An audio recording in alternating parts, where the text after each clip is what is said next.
कहानी शुरू होती है 1952 रोमानिया के एक सुनसान गांव में। एक पुराना खाली सा कैबिन। यहाँ दो नन्स धीरे धीरे एक रहस्यमय कमरे की ओर बढ़ रही हैं। कमरे की दीवारों पर सैकड़ों क्रॉस लगे हैं, जैसे कोई शक्ति उन्हें रोकने के लिए वहाँ हमेशा मौजूद हो। दरवाजे पर लिखा है फिनिस डेई, यानी गॉड का साथ यहीं तक। एक नन हाथ में चाबी लिए कमरे के अंदर जाती है। जाते समय वह दूसरी नन से कहती है, गॉड पर भरोसा रखो। बाहर खड़ी नन प्रार्थना में लीन हो जाती है। कमरे के अंदर कुछ ही पल बाद वह नन खून में लथपथ होकर बाहर आती है। वह चाबी बाहर खड़ी नन को देती है और कहती है, तुम्हें पता है क्या करना है, लेकिन इसे अपने हाथ मत आने देना। इस दुनिया में आने के लिए इसे एक जान चाहिए। और फिर अचानक एक अदृश्य शक्ति नन को खींचकर कमरे के अंदर ले जाती है। बाहर खड़ी नन डर से कांपते हुए चाबी लेकर भागती है। वह समझ चुकी थी कि अब शायद कोई भी नहीं बचेगा।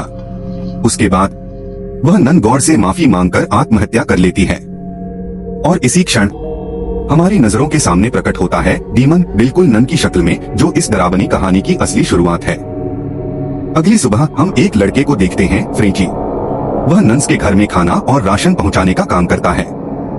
लेकिन जैसे ही वह वहां आता है, उसकी नजर पड़ती है उस नन की डेड बॉडी पर, जिसने हाल ही में आत्महत्या की थी। कौवे उसके शरीर को नोच नोच कर खा रहे हैं और सीन देखते ही सर्दी जैसे कांप उठती है। फिर कहानी कट होती है वेटिकन सिटी की ओर। हम देखते हैं फादर बर्ग को, जो एक दूसरे पादरी के साथ गहन चर्चा में हैं। पादरी उन्हें बताते हैं कि रोमानिया में एक नन ने आत्महत्या की है और इस रहस्यमय मामले की जांच के लिए फादर बर्ग को वहां भेजा जाएगा। साथ में चुनी जाती हैं सिस्टर आयरीन, जो अभी तक नन बनने की ओथ नहीं ले चुकी हैं। उन दोनों का मिशन है नन्स हाउस में जाकर सच्चाई का पता लगाना। रोमानिया पहुंचने पर वे मिलते हैं फ्रेंची से। फ्रेंची बताता है कि गांव के लोग नन्स हाउस के पास जाने से भी डरते हैं और वह खुद भी सिर्फ 3 महीने में एक बार राशन पहुंचाता है। शुरुआत में फ्रेंची नन्स हाउस जाने से इनकार करता है, लेकिन जब फादर बर्ग और सिस्टर आयरीन जोर देकर निवेदन करते हैं तो आखिरकार वह रिलक्टेंटली एग्री हो जाता है। अब तीनों भयंकर और रहस्यमय नन्स हाउस की ओर बढ़ते हैं, जहां उन्हें पता चलेगा कि इस जगह में केवल डर और मृत्यु का वास है। फ्रेंची उन तीनों को नन्स के घर के अंदरूनी हिस्से में लेकर जाता है, एक ठंडी डरावनी आइस रूम, जहां उसने पहले नन की डेड बॉडी रखी थी। जैसे ही वह कमरे में पहुंचता है, फ्रेंची की आंखें खुली की खुली रह जाती हैं। नन की डेड बॉडी सिटिंग पोजीशन में रखी हुई है और यह बिल्कुल वैसी नहीं थी जैसी उसने छोड़ी थी। फ्रेंची घबराकर फादर बर्ग को बताता है, मैंने इसे ऐसे नहीं रखा था, यह किसी ने बदल दिया है। फादर बर्ग कब नन की हाथ में चाबी देखते हैं, वह उसे अपने पास रखते हैं और जैसे ही चाबी उनके हाथ में आती है, पास के दरवाजे से एक अजीब खटखटाहट और आवाज सुनाई देती है। फ्रेंची फादर और सिस्टर को समझाता है, यह वही दरवाजा है जिससे नन्स अपने सामान को लाती जाती थीं, ताकि उन्हें अपने घर से बाहर कदम भी नहीं रखना पड़े। फादर बर्ग पूरी धार्मिक विधि और रिचुअल करके उस नन की डेड बॉडी को दफना देते हैं। लेकिन तभी एक दूसरी कब्र की घंटी अचानक बज उठती है। फादर बर्ग सिस्टर आयरीन को बताते हैं, इस कब्र में जो दफन है वह किसी बीमारी से मर गया था और यह घंटी इसलिए लगी थी ताकि अगर कोई मरा हुआ समझकर दफना दिया जाए तो वह खुद घंटी बजाकर बता सके कि वह अभी भी जिंदा है। कमरा सन्नाटा और ठंड में घिरा है, लेकिन उस घंटी की आवाज ने वहाँ की भयावहता को और बढ़ा दिया। फ्रेंची तीनों को नन्स हाउस के मुख्य दरवाजे तक लेकर जाता है, जहाँ उसे वही नन की डेड बॉडी मिली थी। जैसे ही फादर बर्ग एक विंडो की ओर देखता है, वह देखता है एक नन खड़ी, बिल्कुल सन्नाटा और डरावनी खामोशी में। जैसे ही वह आगे बढ़ता है, तीनों की सांसें थम जाती हैं, क्योंकि उस नन का ब्लड अभी भी ताजा नजर आता है और यह घटना 2 हफ्ते पहले हुई थी। कहानी उन्हें एक पुरानी चर्च की ओर ले जाती है। वहाँ वे मिलते हैं एक नन से, जिसका चेहरा पूरा ढका हुआ था, लेकिन उसकी आवाज में डर और भय की गूंज थी। वह नन उन्हें कहती है, यहाँ से चले जाओ या अपनी जान खतरे में डाल रहे हो। फादर बर्ग शांत होकर जवाब देते हैं, अगर हम आज चले गए, वेटिकन से कोई और हमें यहाँ भेज देगा। हम सच जानने के लिए लौटेंगे। नन उन्हें नन्स हाउस के पास ही एक सुरक्षित जगह पर रहने को कहती है, क्योंकि शाम हो चुकी थी और सभी दरवाजे जल्द ही बंद हो जाएंगे। साथ ही वह कहती है कि कल सुबह फिर लौटना होगा। फादर बर्ग फ्रेंची को वहाँ से जाने के लिए कहते हैं और उसे कई दिन बाद लौट आने के लिए भी याद दिलाते हैं। जैसे ही फ्रेंची लौटता है, कब्रिस्तान में उसे एक साया नजर आता है। एक डरावनी शैतानी नन उसके पीछे पड़ी होती है। एक झटके में वह उस नन से अपनी जान बचाकर भाग जाता है। वहीं दूसरी ओर फादर बर्ग और सिस्टर आयरीन रात के खाने पर बैठे हैं और बातचीत कर रहे हैं। सिस्टर आयरीन बताती हैं, बचपन में मुझे अजीबोगरीब विजन आते थे। फादर बर्क सिस्टर आयरीन को 20 साल पहले हुए एक भयावह हादसे के बारे में बताते हैं। यह घटना फ्रांस में हुई थी, जब वे एक छोटे बच्चे का एक्सॉर्सिज्म कर रहे थे। एक्सॉर्सिज्म के दौरान बच्चा बुरी तरह इंजर्ड हो गया था और दुख की बात, कुछ समय बाद वही बच्चा मृत हो गया। फादर बर्क इस हादसे से गहरे दुखी और दोषी महसूस करने लगे, क्योंकि कहीं न कहीं उन्हें लगता था कि इसकी मौत की जिम्मेदारी उनके ऊपर भी है। अगली रात अचानक एक ट्रांजिस्टर खुद ब खुद चल पड़ता है। उसकी खटखटाहट की आवाज से फादर बर्क नींद से जाग जाते हैं। जैसे ही वह कमरे में जांच करने जाते हैं, उनकी नजर पड़ती है एक छोटे बच्चे की परछाई पर। वह बच्चा उतना ही छोटा है जितना कि उस बच्चे का था जिसे उन्होंने एक्सॉर्सिज्म के दौरान देखा था। फादर बर्क उस बच्चे का पीछा करते करते अचानक नन्स हाउस से बाहर आ जाते हैं। वह बच्चा कोई और नहीं बल्कि वही बच्चा था जिसे उन्होंने पहले एक्सॉर्सिज्म किया था, लेकिन अब वह शैतान बन चुका है। ठीक उसी समय उस बच्चे के मुंह से एक सांप निकलता है जो सीधे फादर पर हमला करता है। फादर बर्क घबरा जाते हैं और पीछे गिरते हुए एक काले कॉफिन में दब जाते हैं और वह दरवाजा अपने आप बंद हो जाता है। फादर अब जिंदा ही दफन हो चुके हैं। वह अपनी मदद के लिए उस कब्र पर लगी घंटी को बार बार बजाते हैं। इसी बीच कमरे में हल्की हवा के झोंके से सिस्टर आयरीन की आंख खुल जाती है। उसके कानों में धीमी धीमी प्रार्थना की आहटें सुनाई देती हैं। और कहानी का सस्पेंस और डर अब चरम पर पहुंच जाता है जब हम समझते हैं कि शैतान अब नन्स हाउस में असली खेल शुरू कर चुका है। सिस्टर आयरीन जब धीमी प्रार्थनाओं और अजीब सी आवाजों को फॉलो करती हैं, तो उन्हें महसूस होता है कि कोई उनका पीछा कर रहा है, और वह कोई और नहीं बल्कि एक डरावनी डीमन नन थी। सिस्टर आयरीन उस पुरानी चर्च तक पहुंचती हैं, जहां अजीब तरह से कई नन्स गहन प्रार्थना में लिप्त हैं। वह अचानक देखती हैं कि वही साया जो धीरे धीरे उनके पीछे शीशे में उतर रहा था, एक झटके में उन पर हमला कर देता है। आसपास का शीशा टूट जाता है और सिस्टर डर के मारे भाग खड़ी होती हैं। सिस्टर आयरीन बाहर कब्रिस्तान में पहुंचती हैं। वहां फादर बर्क की चीखें और घंटियों की आवाज गूंजती हैं। एक एक करके सारी कब्रों की घंटियां बजने लगती हैं, जैसे मृतक स्वयं किसी संकट की चेतावनी दे रहे हों। सिस्टर अपने विजन से समझ जाती हैं कि फादर बर्क किस कब्र में दबे हैं, और जैसे ही वह कब्र खोदती हैं, अचानक एक डीमन फादर पर हमला करता है। लेकिन सिस्टर आयरीन तुरंत हस्तक्षेप करती हैं और फादर को मौत के कुएं से बचा लेती हैं। कब्र के अंदर फादर बर्क को कुछ पुरानी किताबें मिलती हैं। वे उन्हें सुरक्षित कर लेते हैं और अगली सुबह दोनों फिर से नन्स हाउस की ओर बढ़ते हैं। फादर बर्क मदर सुपीरियर को बुलाते हैं, लेकिन उनके कोई जवाब नहीं आता। परंतु अंदर का दरवाजा अपने आप खुल जाता है। फादर सिस्टर आयरीन को वही की सौंपते हैं जो उन्होंने उस मृत नन से ली थी, और उसे अंदर जाने से पहले चेतावनी देते हैं कि अब उन्हें पता लगाना होगा कि यह की असली रहस्य कहाँ छुपा है। सिस्टर आयरीन जब नन्स हाउस में प्रवेश करती हैं, तो उन्हें एक अजीब नन दिखाई देती है। वह बार बार सिस्टर को आवाजें देती है, लेकिन सिस्टर उसे इग्नोर करके आगे बढ़ती हैं, जैसे कोई अदृश्य शक्ति उन्हें रास्ता दिखा रही हो। उस नन का पीछा करते हुए सिस्टर आयरीन एक पुरानी चर्च में पहुंचती हैं, जहां क्रॉस के सामने एक नन गहन प्रार्थना में लिप्त है।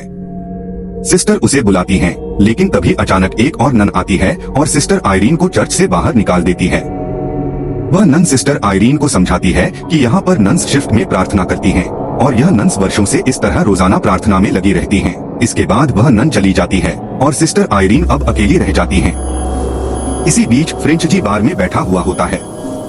उसे पता चलता है कि गांव के एक आदमी की 12 साल की बेटी ने यहाँ सुसाइड किया था। बार का ओनर फ्रेंच जी को बताता है कि गांव में जो भी भयंकर और अजीब घटनाएं हुई हैं, उनके पीछे केवल यही कर्स एबी यानी नन्स का घर जिम्मेदार है। यह सुनकर फ्रेंच जी तुरंत समझ जाता है कि सिस्टर और फादर दोनों की जान भी खतरे में है, और वह बार से बंदूक लेकर नन्स हाउस की ओर निकल पड़ता है। इसी दौरान फादर बर्क उन पुरानी किताबों का अध्ययन कर रहे होते हैं, लेकिन अचानक मुख्य दरवाजा अपने आप बंद हो जाता है, जिसके अंदर सिस्टर आयरीन मौजूद हैं। अब डर और रहस्य की हवा और भी घनी हो जाती है, क्योंकि कोई अदृश्य शक्ति सिस्टर को अपने पास कैद कर चुकी है।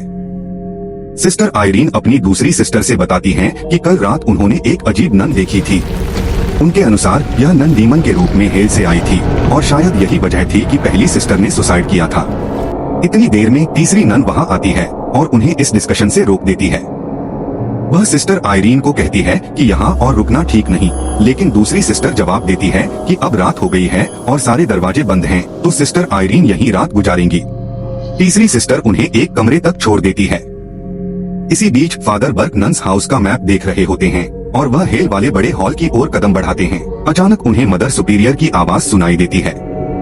फादर उनके पास पहुंचते हैं और बताते हैं कि यहाँ कुछ बहुत बुरा हो रहा है। साथ ही वह चाबी का भी जिक्र करते हैं, लेकिन मदर सुपीरियर उन्हें समझाती हैं कि अब इसका कोई फायदा नहीं। सिस्टर आयरीन को फिर से एक विजन दिखाई देता है, जहाँ मदर मैरी उन्हें सही रास्ता दिखा रही होती हैं।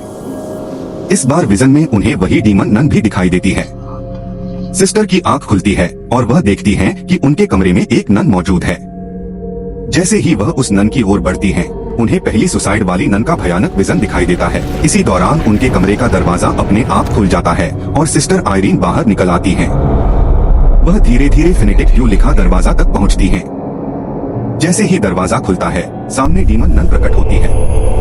डीमन नन और पहली नन सिस्टर आयरीन पर डर और धमकी के साथ अटैक करती हैं, लेकिन सिस्टर अपनी सूझबूझ और हिम्मत से बच निकलती हैं और रहस्य और डर के बीच किसी तरह अपनी जान बचाकर सुरक्षित स्थान की ओर भाग जाती हैं। रास्ते में दूसरी सिस्टर अचानक सिस्टर आयरीन को पकड़ लेती है और उन्हें बचा लेती है। सिस्टर आयरीन जब दोबारा नन्स हाउस में प्रवेश करती हैं, तो वह देखती हैं कि एक नन शांति से प्रेयर कर रही होती है, लेकिन उसके पास एक डेड बॉडी पड़ी हुई है। सिस्टर आयरीन जैसे ही उस डेड बॉडी का कपड़ा हटाती हैं, तो वह समझ जाती हैं कि यह डेड बॉडी किसी और की नहीं बल्कि उसी सिस्टर की है जो उनसे लंबा समय से बातचीत कर रही थी। यह एहसास उनके लिए और भी भयावह हो जाता है।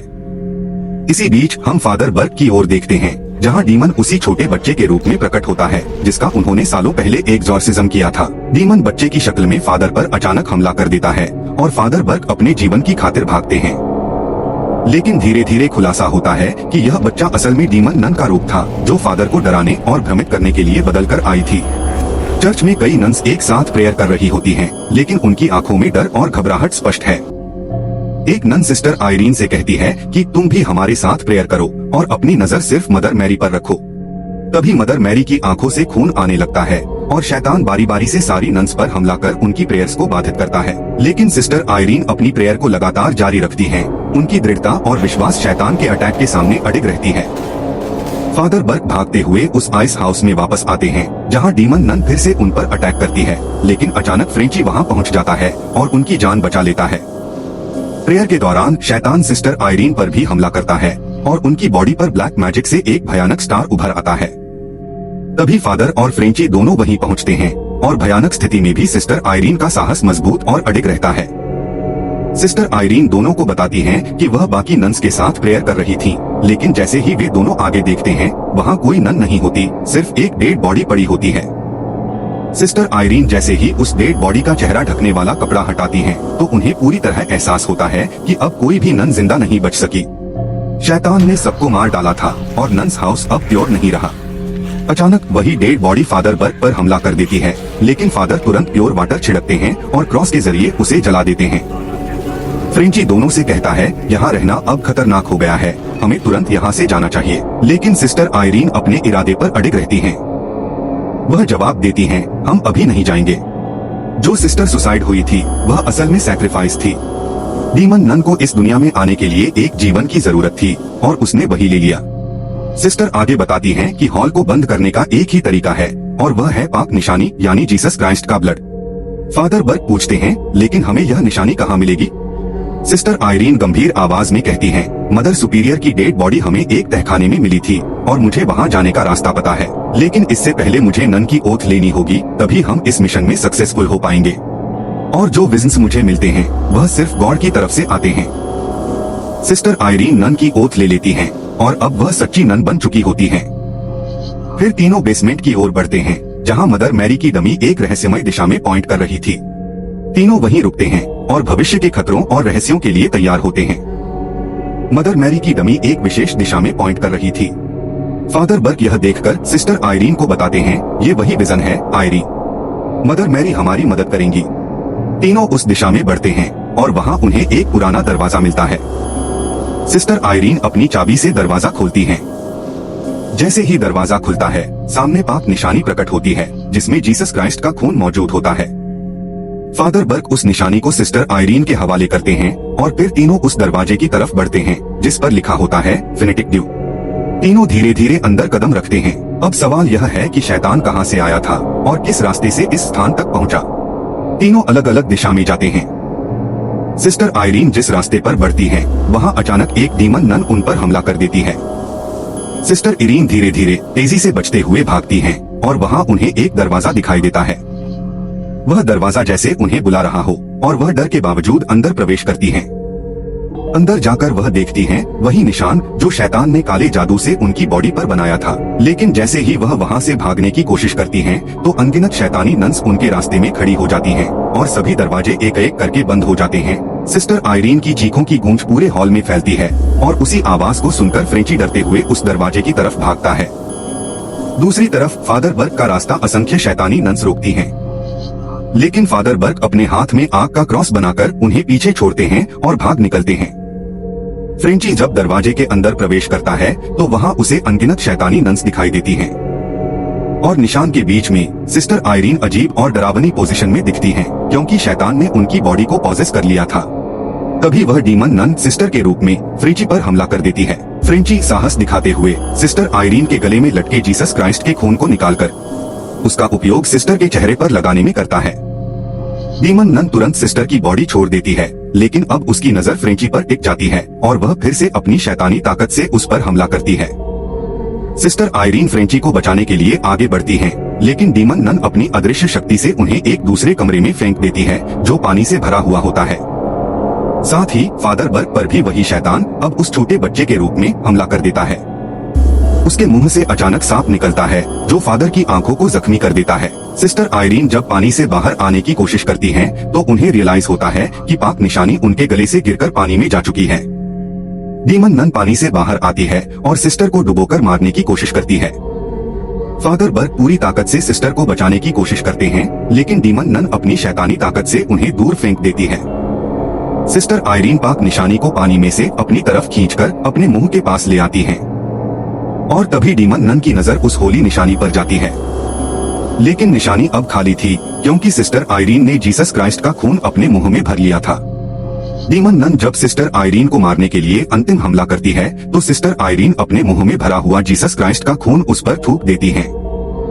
जैसे ही वह खून डीमन नन के ऊपर पड़ता है, उसका वजूद धीरे धीरे मिटने लगता है और उसकी शैतानी शक्ति के सारे निशान धुंधले होकर गायब हो जाते हैं। खून के कुछ कतरे पानी में गिरते हैं और उसी के साथ डीमन नन और वह पानी दोनों हेल के उस रास्ते में फंसकर वापस बंद हो जाते हैं। हेल का बड़ा सा होल फिर से मजबूती से बंद हो जाता है और वहाँ का अंधेरा और खतरा पूरी तरह से समाप्त हो जाता है। नेक्स्ट मॉर्निंग जब सिस्टर आयरीन फादर बर्ग और फ्रेंच नन्स हाउस छोड़कर जाते हैं, सिस्टर आयरीन अंतिम प्रेयर अदा करती हैं और फ्रेंच को बताती हैं कि यह जगह अब पूरी तरह से पवित्र और सुरक्षित हो गई है। लेकिन फ्रेंच की गर्दन के पीछे एक उल्टा क्रॉस का निशान उभरता है जो दिखाता है कि डीमन नन ने अपने कुछ अंश और संपर्क फ्रेंच में छोड़ दिया था। यहीं पर कहानी अपने थ्रिलिंग और डरावने समापन पर पहुंचती है, जहां न केवल शैतानी ताकत पर विजय मिलती है, बल्कि यह भी संकेत मिलता है कि अंधकार का खतरा अभी पूरी तरह से खत्म नहीं हुआ। अगर आप ऐसी ही रहस्यमयी और रोमांचक कहानियां जानने का मजा लेना चाहते हैं, तो हमारे चैनल को अभी सब्सक्राइब करें और बेल आइकन को दबाना बिल्कुल न भूलें, क्योंकि हर कहानी के पीछे छिपा है एक नया रहस्य।